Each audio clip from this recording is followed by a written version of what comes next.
আরে ভাই সামনে সেপ্টেম্বর মাস আসছে, মানে তাহলে ভাবতেই হবে যে সামনে অ্যাপেলের সময় এসে গেছে। অ্যাপেল তো এবার লঞ্চ করবে।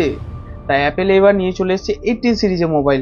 18 সিরিজের যে মোবাইলগুলো যেগুলো সব প্রো ভেরিয়েন্ট হবে, কিন্তু বেস ভেরিয়েন্টগুলো সেগুলো লঞ্চ করে মার্চ মাসে। এটা বড্ড দুঃখজনক, কারণ আগে হতো যে বেস ভেরিয়েন্ট আগে লঞ্চ করতো, তার সাথে সাথেই প্রো ভেরিয়েন্ট লঞ্চ করতো। কিন্তু এবারে হবে প্রো ভেরিয়েন্ট আগে লঞ্চ করবে, তারপর বেস ভেরিয়েন্ট লঞ্চ করবে। তো একটু পকেটে গরম হওয়ার জন্য, কষ্ট হওয়ার জন্য একটু টাইম করে দিও, তারপরে বেস ভেরিয়েন্ট পেয়ে যাবে। কিন্তু প্রো ভেরিয়েন্টে যেটা দেখলাম, 18 Pro Max যেটা, সেটা কিন্তু ডিজাইন ওয়াইজ সেমই আছে, পুরো 17-এর পুরো সেম টোটালি আলাদা চেঞ্জ কিছু করেনি। কিন্তু হ্যাঁ, ডিসপ্লেও সেম টাইপের আছে, ওএলইডি প্যানেল, তুমি একদম পুরো প্রপার কোয়ালিটি 120 হার্টসের ডিসপ্লে, ঠিক আছে। তার যে ডিসপ্লে কোয়ালিটি সেমই আছে, কোনো অসুবিধা নেই। কিন্তু এখানটায় নিয়ে চলে এসছে ক্যামেরাতে আপডেট, মানে 3টে 48 মেগাপিক্সেলের ক্যামেরা, মেন ক্যামেরাও 48 মেগাপিক্সেলের ক্যামেরা, আলট্রা ওয়াইডও 48 মেগাপিক্সেলের ক্যামেরা, আর টেলিফোটো লেন্স সেটাও 48 মেগাপিক্সেলের ক্যামেরা। তো এটা ভাবারই বিষয় যে 48 মেগাপিক্সেলের ক্যামেরা তো নর্মালি যেটা দিয়ে দেয়, কিন্তু 48 মেগাপিক্সেলের ক্যামেরা এটা ভেবো না যে নর্মাল ক্যামেরা, সেটা পুরোপুরি নিয়ে চলে এসছে ভ্যারিয়েবল অ্যাপারচার রেট নিয়ে। মানে তুমি যেমনভাবে ইচ্ছা অ্যাপারচার চেঞ্জ করতে পারো। তো অ্যাপারচার চেঞ্জ করার জন্য তাহলে তোমার মজা তো পেয়ে যাবে। 1.4 থেকে শুনছিলাম 2 পয়েন্ট সামথিং এরম অ্যাপারচার চেঞ্জ করা যায়।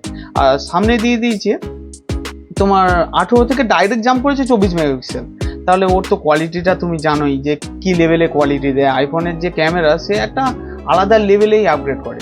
তো এই আলাদা লেভেলে আপগ্রেড করছে যখন, তাহলে ক্যামেরার জন্য আলাদাভাবে প্রসেসর লাগবে না।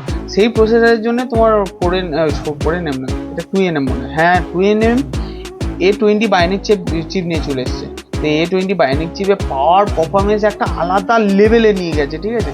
তুমি যদি গেমিং করো, তুমি মানে বলতে গেলে তোমার সেই লেভেলে আনন্দ পেয়ে যাবে। তো গেমিংয়ের জন্য খুব সুন্দর হয়ে গেল, তোমার ক্যামেরার দিক থেকেও খুব সুন্দর হয়ে গেল। এছাড়া এক্সট্রা তেমন খুব একটা চেঞ্জ করেনি, কিন্তু শুনছিলাম যতটুকু লিক জানি যেটুকু, যে ওর ব্যাটারিটা একটু বাড়িয়েছে, 5100 বা সামথিং একটু বাড়িয়েছে, এর থেকে বেশি বাড়ায়নি। তো এর যত সময় চার্জারও সামনে মনে হচ্ছে বাড়াতে পারে, চান্স আছে, কিন্তু এখন কনফার্ম নয়, চার্জিং কোয়ালিটিও বাড়াতে পারে। আর হ্যাঁ, এর সাথে একটা জিনিস দিয়েছে, অ্যাপেলের যে ইন্টেলিজেন্স, এআই ইন্টেলিজেন্সের সিরি, সেই সিরিটা গুগলের সঙ্গে টাই আপ করে একটু আপগ্রেড মডেলে নিয়ে এসছে। হ্যাঁ, আগে আমরা যেমন গুগলে, আমরা অ্যান্ড্রয়েড ইউজার, তো গুগলে যেমন কোনো কিছু জিজ্ঞাসা করলে, যে গুগল অ্যাসিস্ট্যান্টের কাছে কোনো কিছু জিজ্ঞাসা করলে, বা জেমিনির কাছে কোনো কিছু জিজ্ঞাসা করলে, সেইবার কি করতো, সেটা সার্ভারে পাঠাতো, সেখান থেকে আমাদেরকে আপডেট দিত। কিন্তু মানে তোমার অ্যাপেল সেটা নয়, অ্যাপেল কিন্তু সেটার জায়গায় অন্য কিছু করে ফেলেছে। সে করেছে যে নিজস্ব ফোনের ভিতরেই সব কিছু থেকে, নিজস্ব ফোন থেকেই সব কিছু বের করে দেবে। তার মানে হচ্ছে তোমার প্রাইভেসি সিকিউরিটিটা একটু আপগ্রেডেশন আছে। তো একই রকম দেখতে, ডিসপ্লে থেকে শুরু করে সব কিছু। তুমি যদি ক্যামেরা কোয়ালিটির দিক থেকে যদি যেতে চাও, তাহলে ফোনটা নেওয়াটা আমার মনে হচ্ছে প্রযোজ্য।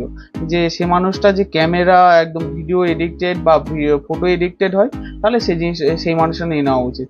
হ্যাঁ, এটুকু শুনছিলাম যে এতে নাকি 8K পর্যন্ত ভিডিও রেকর্ডিং পর্যন্ত সাপোর্ট করে। তো আর কিছু জানারই দরকার নেই, কারণ এইটুকুই আমরা যতটুকু জানতে পেরেছি। এবার যখন লঞ্চ করবে তখন বাকি নিউজটাও তোমাদের দিয়ে দেবো। তো আজকের মতো শেষ, আবার একদিন আসবো তোমাদের ফেরে একটা নতুন গল্প নিয়ে।